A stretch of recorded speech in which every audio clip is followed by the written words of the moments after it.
Thank you, Michelle. Good morning, everyone. Good morning. For those in the room and those that are joining us online, welcome. Glad you're with us today. If I have not had the chance of meeting you yet, I'm Mike. I'm one of the pastors here, and I'm just excited to be with you today. We've been doing a series called Fresh Perspectives. Has anybody else got anything out of this? So just me. Okay, that's fine. If it was just for me, that would be enough. We as a staff really thought we should take some of these familiar stories and give a different perspective, give a different way of looking at them or thinking about them. And so if you were not here last week, I highly recommend you go back and watch or listen to Sean's message about the fishes and loaves. And you know, he took that story of the feeding the 5,000, which is probably somewhere between 15 or 20,000 people, and he retold it from the standpoint of what was it like for the kid, for the boy who brought the 2 fishes and the 5 loaves. And so anyhow, I was really challenged by it last week and found myself going, what loaves am I bringing to the Lord today? And I went, I think it's a saltine cracker. I think that's about all I got, my faith bucket today. But so as we are going into this week's story, we're going to hit a story that if you have been in church or you grew up in church, you know this story. And you probably could sing the song with me. Zacchaeus was a wee little man. And a wee little man was he? Yeah, he grew up on climbed up on a sycamore tree for the Lord he wanted to see, right? Yeah, that's as much singing as you're going to get from me in public. But we're going to look at the story of Zacchaeus from a different perspective today. And I want to look at the story because I think if we take just the story of Zacchaeus out of Luke 19, we miss the larger picture of what Jesus was trying to accomplish. So I don't want to give too much away, but we're going to head there in just a minute. Let me give you a couple thoughts to think about before we get into the message. Even more is this: anybody have parent-isms, right? Things your parents said to you when you were a kid, and you know the Progressive commercials, right? Where they have the guy who helps people stop becoming their parents when they buy a house. Those are some of my favorite commercials. It's the only time I don't skip through commercials when they're on TV. Well, I have a number of parent-isms. So let me tell you some of the things my parents used to say that I've tried really hard not to pass on to my kids, okay? These are my kind of list. And I have 2 of my sons in the room and my daughter. So if I've said these, please forgive me, all right? Close the door. Were you raised in a barn?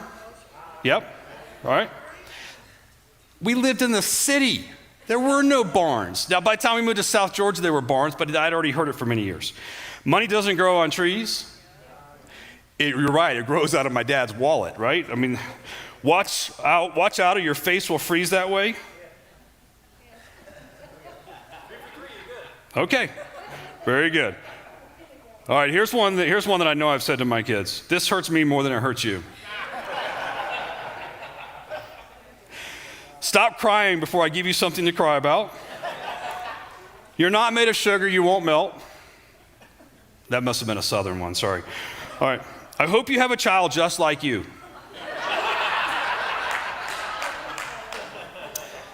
And then my mom would look at my younger brother, Rich, who was particularly challenging, and say, I hope you get 3. He got 2. All right, just like him, by the way. And the last one is because I said so. All right, I have fallen back on that one.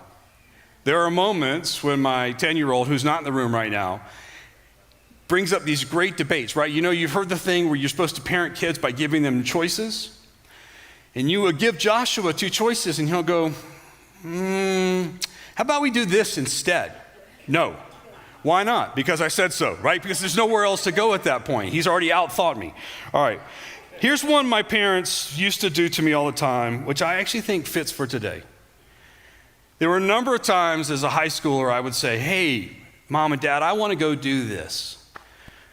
And you know, the parents think, well, who's going to be there, right? Anybody remember that? Because this is the day before cell phones, right? They had to track you down. Where are you going to be? Who's going to be there? Are the parents going to be home? All that stuff. And I'd say, well, everybody's going to be there. Well, if everybody jumped off a cliff, would you jump off the cliff with them?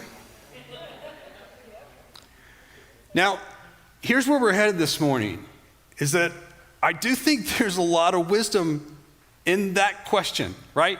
Now, I can hear it on my mom's New York Jewish accent in South Georgia. saying it that way than a way that would grate on my nerves.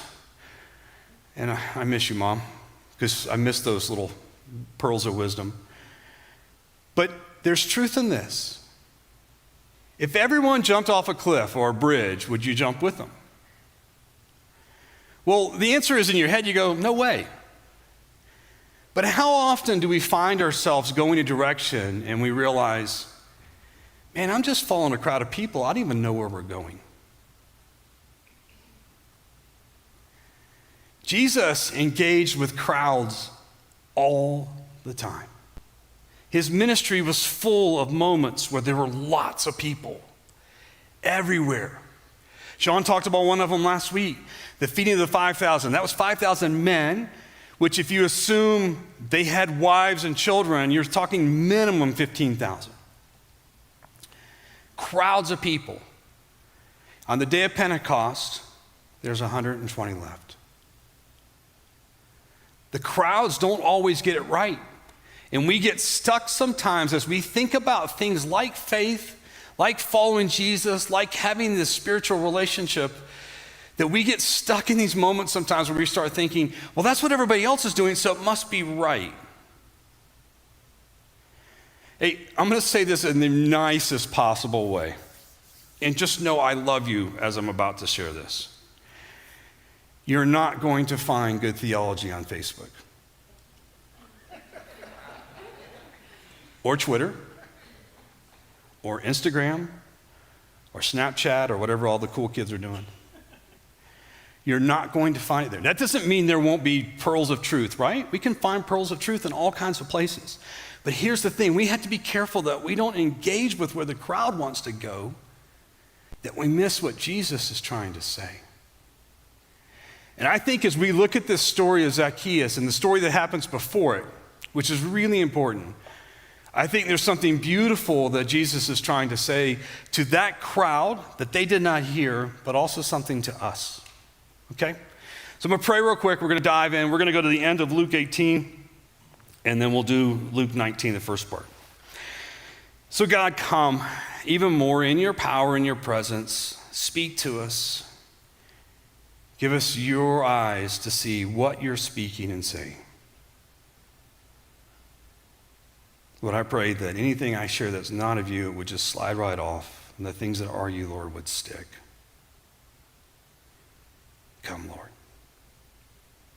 In Jesus' name, amen. All right, for those who have been in the church for a period of time, you know that I love to share context, and there's a lot of cultural context which helps tell this story.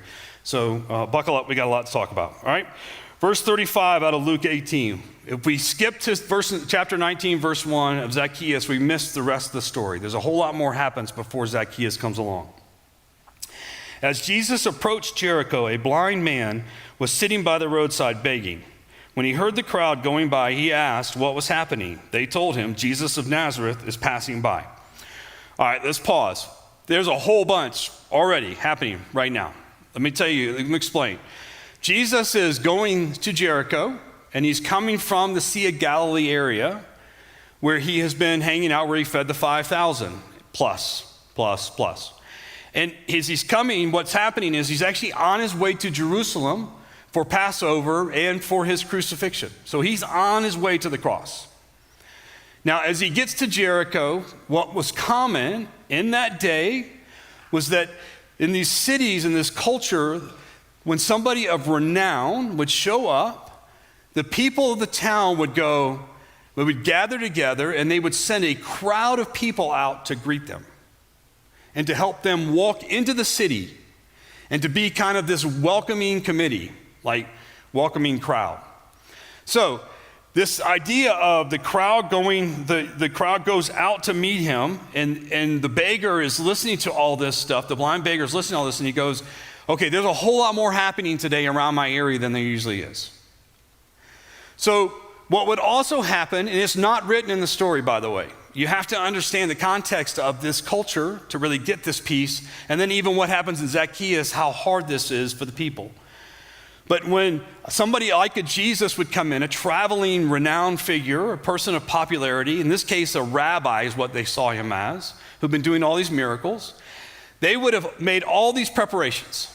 Because it's not just Jesus, right? He's got the 12, and then he's got all the other people traveling with him. The scriptures tell us there was all these ladies that travel with him, many of them patrons that help kind of support his ministry. So as Jesus is coming in, there's this huge group with him. Now this crowd goes out and meets him. What's happening in the city in this moment is there are homes being prepared for Jesus and his folks to stay. All right? Because in those days, it wasn't like you went, yeah, let's wait to the next exit. There was no next exit. The next exit was days of travel by foot. So you would pull into a city like a Jericho and you would assume that you get to stay. So the protocol would have been something like this. What would have been expected of Jesus is that he would have walked up and as all the crowd met them, he would have said, hey, would you by chance know where we could stay tonight or grab a meal? And they would go, oh, Jesus, we have all these great places for you. We've got you staying at the Ritz. We got Peter staying at the I don't know, the Comforts, I don't know, whatever it is, the roadside inn or whatever. We have different places for you and your folks. That's the way this would have worked. So you have to realize this, that's what all is happening here in this moment as the crowd comes out. So they told the blind beggar, hey, it's Jesus of Nazareth. Verse 38, the blind beggar calls out, Jesus, Son of David, have mercy on me. Those who led the way rebuked him and told him to be quiet, but he shouted all the more, Son of David, have mercy on me. All right. This beggar, we know from Mark's account, his name is Bartimaeus, means son of filth. He is sitting out here begging, and the way it worked in that culture is he would sit at a city entrance gate, and he would ask people to give towards him. Now, it's not begging like what we see sometimes. The way it worked in this culture was that in this first century world, Jewish culture, the Jews actually they didn't give just one tithe, they gave 3. Did you know that? In the Jewish Old Testament, there are 3 different tithes. 2 of them were every year. One was over a 3-year period. The one that was over a 3-year period was giving to the poor, giving to those who could not help take care of themselves. In other words, the people took care of those in their culture. So the way it would work is Bartimaeus would sit at the gate, he would beg, and what he would say, he wouldn't say, hey, alms for the poor, or hey, would you give some money to me, a blind person who cannot take care of himself? I don't know what that is, but we're going to keep moving. He would say something along the lines of, hey, would you fulfill your duty to God by giving to me? Right?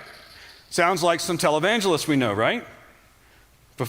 Nobody got that one. Never mind. All right. So he would sit, but it would be this kind of exchange of, hey, I'm going to give you a chance to fulfill your place to God by giving towards me. And so in this moment, he's sitting there, and now all the people are all of a sudden going, hey, dude, know your place. This is not the moment for you to be talking. This is Jesus of Nazareth. But I want to be clear, the language they used here when they describe him, Jesus of Nazareth, is that of like a teacher. It's just his name. But Bartimaeus goes beyond that. He calls him Son of David, which is a messianic term. So he is going straight from not Jesus the teacher, or not Jesus a miracle worker, he's going to Jesus the Messiah, like right away. Anybody ever notice how many blind people there are in the New Testament that Jesus keeps encountering? And I think it's a really clear sign of the lack of spiritual sight for the people of the day. That those who were physically blind saw things spiritually that the other people couldn't see. All right, so let's move on. Verse 40. Jesus stopped and ordered the man to be brought to him. When he came near, Jesus asked him, what do you want me to do for you? Lord, I want to see, he replied. All right, we're not going to spend a ton of time on here, but I need to pause here. Verse 41 is really, it's not just a 10-second moment. It's probably a lifetime of moments between what do you want me to do for you and Lord, I want to see. We could skip right past that and go straight to Lord, I want to see. But I think we need to pause for a moment and go, what do you want me to do for you? What if that's the question Jesus is asking today? What do you want me to do for you? I can imagine for Bartimaeus, his mind is spinning.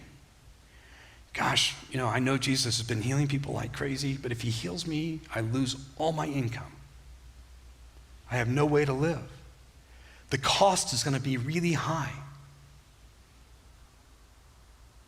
How am I going to take care of myself? How am I going to feed myself? How am I going to take care of my family or all the people who've been, am I a 20-something kid? My dad's going to expect me to go to work or something. I don't know. All these things running through his mind. And so when Jesus asked the question is not clear-cut as in, I want you to heal me. It could have been, man, Jesus, get all these people to drop me a coin or two. There's a crowd. Plus all of Jesus's folks. Bartimaeus would have been loaded. He would have been set up for a while. He could have taken a couple weeks off. But he says, what do you want me to do for you? Bartimaeus responds, Lord. And that's the important word, Lord. I want to see. We get stuck sometimes in that we see Jesus as this historical figure who came to bring incredible teaching to the world or morality, or he taught us some right ways to live life, or he did some things that were tremendous and he healed some people and he was this great prophet, right? Even the Quran, the Muslim book, says that he was a great prophet. But there's a moment in our life, in our journey of faith, where we have to move from Jesus as the person, from Jesus maybe even as our Savior, from Jesus as our healer, and we have to say, Jesus, you're my Lord. It's a powerful moment, how quickly Bartimaeus gets there. Again, lack of physical sight, yet he sees things that others don't see. He gets right there. All right, let's move on. We got to get to the rest of the story. All right, verse 42. Jesus said to him, receive your sight. Your faith has healed you. Immediately he received his sight and followed Jesus, praising God. When all the people saw it, they also praised God. It's this picture of grace. And Daniela in worship mentioned this quote from Dietrich Bonhoeffer. Dietrich Bonhoeffer says, the grace of God mediated through Jesus is free, but not cheap. That Bartimaeus responding to the grace of Jesus in this moment, he pays a huge price. But the gift is free, and it brings freedom. Okay? Beautiful. All right, verse 1 of chapter 19. Sometimes the Bible has these breaks, chapter breaks, that aren't really the right spots. There's another one coming out of Luke 15 into Luke 16. But I think there's these places where we've got to realize that sometimes the story continues even though the chapter changes. All right? Jesus entered Jericho and was passing through. Passing through, i.e., I'm not stopping to get dinner. I'm not stopping to sleep. I'm not doing that stuff. A man was there by the name of Zacchaeus. He was a chief tax collector and he was wealthy. He wanted to see who Jesus was because he was so short he could not see over the crowd. Remember, he was a wee little man. So he ran ahead and climbed a sycamore fig tree to see him since Jesus was coming that way. All right, so Jesus has passed through town. We know he's on the other side of town because there's a sycamore tree. Sycamore trees were not inside town limits. So Jesus has this interaction with Bartimaeus on the front entrance of town, goes all the way through town. All the people are anxiously waiting for Jesus to to clue into the moment of, oh, hey, do you have a place I could eat or stay, right? He doesn't do any of that. He goes all the way to the other side. He's leaving town. There's a sycamore fig tree, and this guy Zacchaeus climbs up in it. There's more going on here. Tax collectors, I've mentioned them before in the past. They were like the Jewish mafia. But let me explain why they were like the Jewish mafia of the day. The tax collectors were local citizens that the Roman Empire would come along and say, hey, we need you to collect taxes for us. And they would go and pick out a number of different citizens that knew most of the people. Oftentimes there were people who were already wealthy that wanted more wealth. And they would say, how much do you think you can collect in a year? And then these different groups of people would go to the Roman governor and say, we think we collect this much, we can collect this much. By the way, the one who brought the highest number won. So then that person had to collect that much taxes from all of their friends and family and fellow citizens over the next year. They would turn it in to the Roman Empire. Whatever they collected above and beyond what they promised they would give, they got to keep. So this is the way it worked. What do you think that makes Zacchaeus in that town? Yeah, the most hated guy around. He has turned on his own people. He was Judas before Judas became Judas, right? He's turned on his own people. He's taking money from them. He's collecting more than he promised he would give to the Roman Empire because that's how he's making his money. He has turned on his folks for money. And it's working for him. He's very wealthy. So Jesus gets to the other side of town, does not stop, does not pass go, does not collect $200, goes straight through, gets to the other side of town, and here's Zacchaeus. When Jesus reached the spot where Zacchaeus is up in the tree, he looked up and said to him, Zacchaeus, come down immediately. I must stay at your house today. I must stay at your house. All those people in the town that wanted to offer me a place to stay that I just totally ignored them all. But Zacchaeus, the most hated man in town, who has turned and betrayed his friends and citizens, his family, I'm going to come stay at your house. So Zacchaeus, he came down and welcomed him gladly. All the people saw this and began to mutter, he has gone to be the guest of a sinner.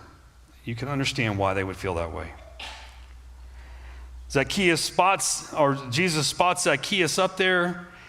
I wonder why Zacchaeus is hanging out on the tree. I don't think it's just because he's short. I think it's because if he's in the middle of the crowd, he's probably in trouble. Probably hiding from the crowd too. Sycamore fig trees were known to have these big leafy branches. But Zacchaeus, verse 8, stood up and said to the Lord, look, Lord, here and now I give half of my possessions to the poor. And if I have cheated anybody out of anything, if I've cheated anybody out of anything, I will pay back 4 times the amount. 4 times the amount. What he's basically saying in front of this whole crowd of people is, if I've cheated you, you come to me and I will give you 4 times back. It's a big moment. He's not just saying, I'm sorry. He's saying, and I'm going to do restitution. Jesus said to him, today salvation has come to this house because this man too is a son of Abraham. For the Son of Man came to seek and save the lost. So Zacchaeus responds to God's grace in this moment.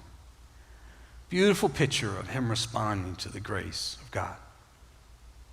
Now, I think there's a couple really great things I want us to get out of this text. And by the way, for those joining us online, we're going to do communion today. So if you want to gather some communion elements, now it's probably a good time.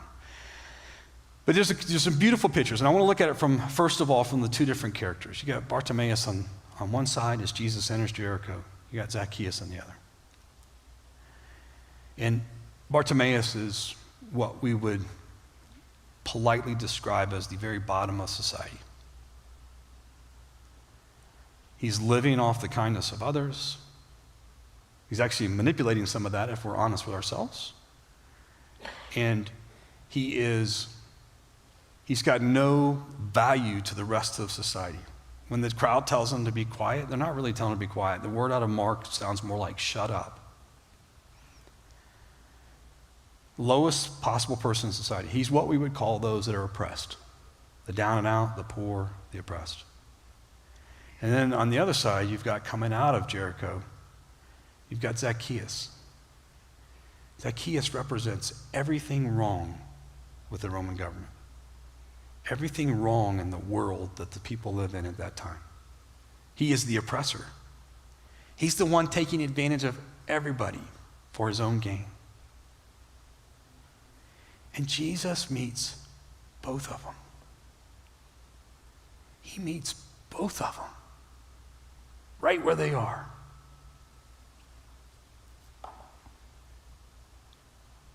he meets them and he goes straight to the heart of where they are. I don't know about you, but for me, this is great news. It's not just good, it's great. It means no matter where I am on the spectrum, that there is room for Jesus to meet me. No matter where. And I love that he asked Bartimaeus, what do you want? He goes right to the heart of it.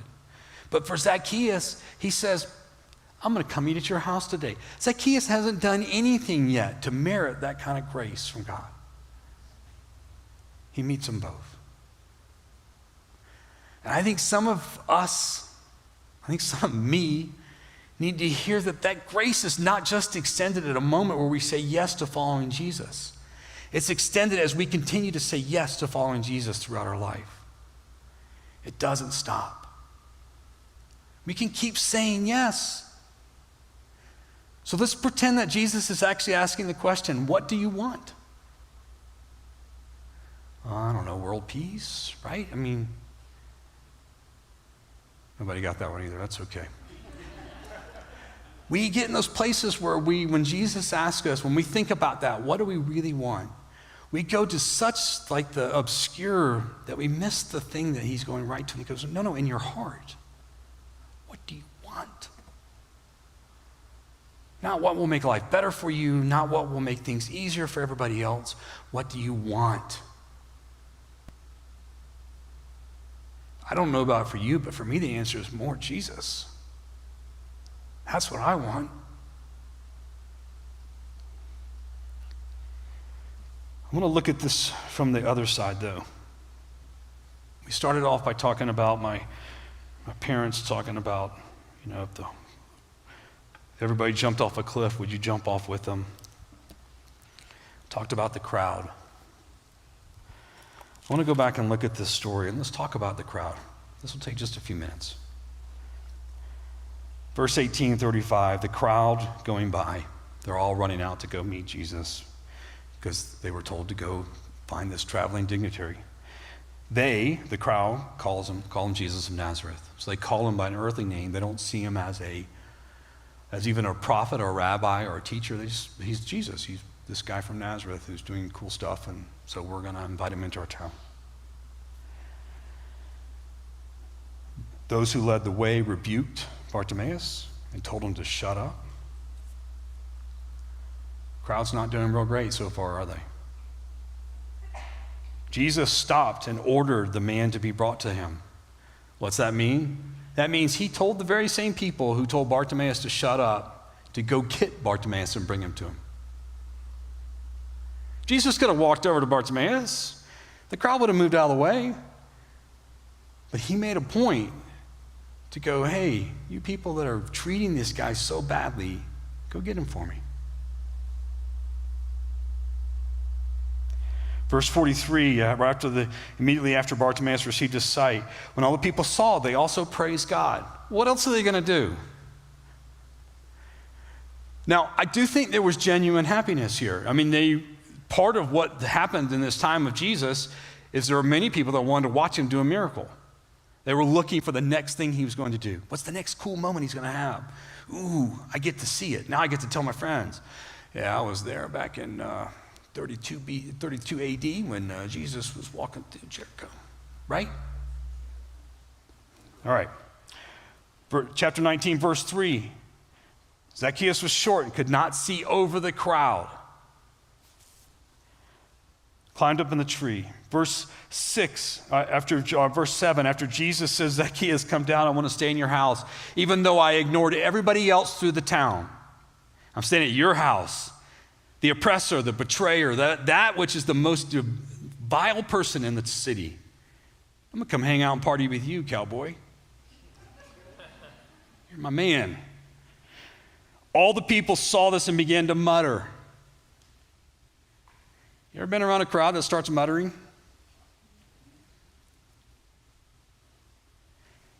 He's going to be a guest of a sinner. And then Jesus goes, the Son of Man came to seek and save the lost. He reminds us again that his purpose was not for the crowd. Hey, people of New Covenant, family, let me just speak to us as a fellow family member. We are coming off a year of unprecedented mess. And then there was COVID. Right? It's been a hard year. And I promise you that everyone sitting in this room has had your levels of anxiety pushed up to the max. Now, some handle it better than others, and some have different ways of coping, and some are probably probably the super introverted in the room are going, yeah, it just started to bother me like last week, right? I get it. But here's what I want to tell you, is that this whole thing of right now, the world is being pushed to the edges. There is no room for nuance in this world right now. And if you get caught up in these moments of the crowd, you're going to find yourself down paths you don't want to go. And that's not the way Jesus did it. Matter of fact, he ignored the crowd for large stretches except to rebuke them. And he went straight to those that needed him. So let's agree that we're going to be a people that go after the lost.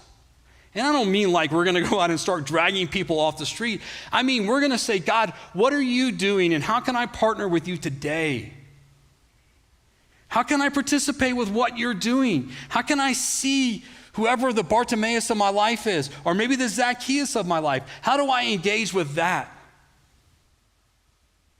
John 5:19, Jesus said, the Son can do nothing of himself. He only does what he sees the Father doing. Father, what are you doing today? How can I partner with you? We're going to follow Jesus, not the crowd. This is going to be one of the marks of just who we are. We're going to be a people who just follow Jesus. And we're going to get it wrong, and we're going to mess up, and it's going to be messy. You know why it's messy? Because you're in it. And so am I. We're messy. It's not perfect. It's not a straight line. And we have to give room for Jesus to meet us along the way.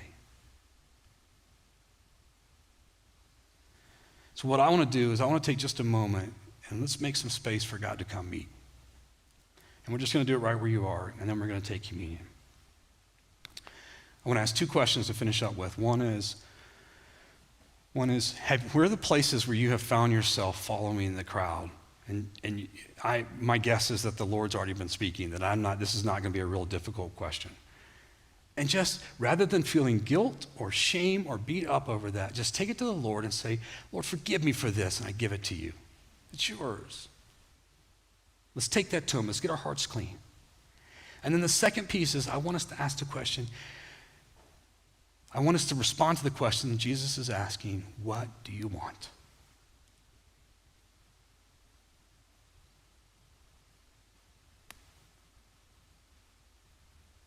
What do you want? So Lord, come meet us right here in this holy space. Whether we're in this room or we're joining online, it's a holy space right now, Lord. Come and meet us.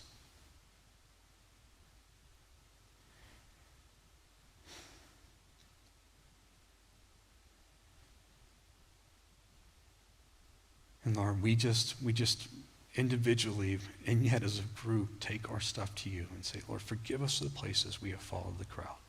So I just want to encourage you, take that stuff to the Lord now. Just let him have it. Let him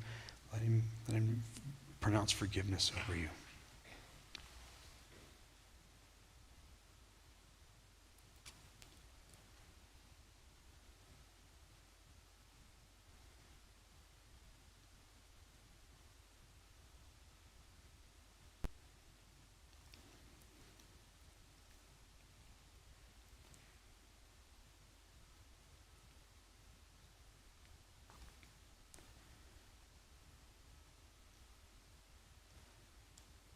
I want to encourage you before you answer the question of what do you want that Jesus is asking.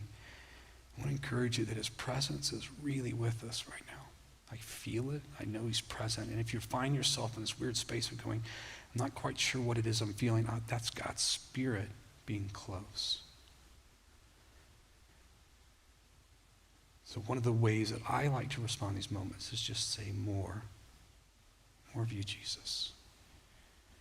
Holy Spirit, more of you.